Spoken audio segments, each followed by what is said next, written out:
fall issue of the Catalyst is focusing on freedom, what it means 75 years after FDR gave his famous Four Freedoms address, freedom of speech being part of it.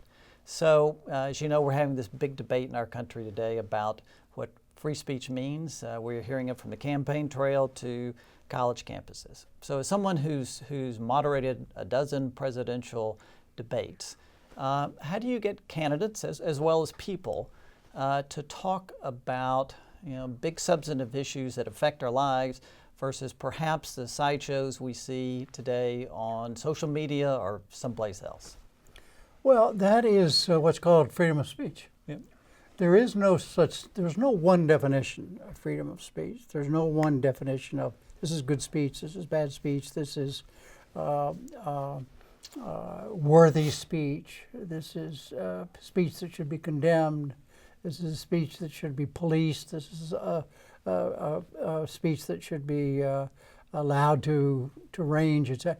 And it's all up to an individual to make an individual decision. That's what the founders had in mind. When they talked about freedom, they meant that your freedom may not be the same as my freedom. You may see something, Bill, and you may see something blue, and I may look at it and it may be red, or it may be green, or whatever. And it's the same thing with speech.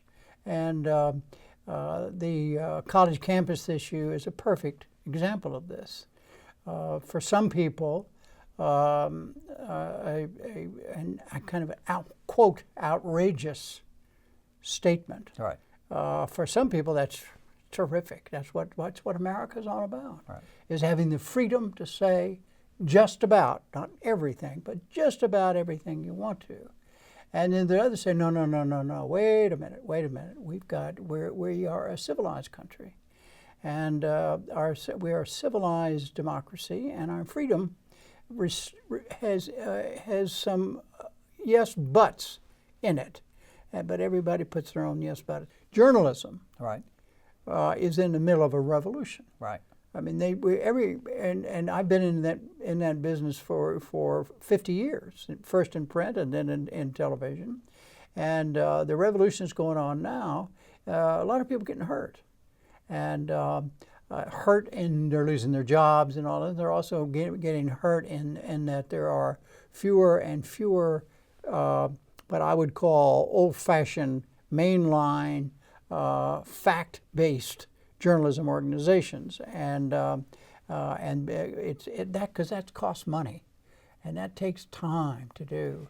What we have multitude of now in this new world are the quickies, Mm-hmm.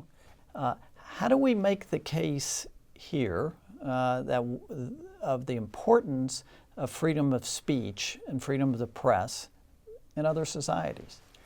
We're not doing a very good job of that. The reason that there's violence against journalists abroad and there's distrust of journalists here now is because information is very important. Information can affect an election.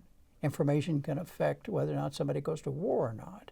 And so if you're a dictator, the last thing in the world you want is information spread among the public about something that you've done that may not be great. Jim Lehrer, thank you very much for being here on The Catalyst. We appreciate it very much. Thank you, Bill. All right.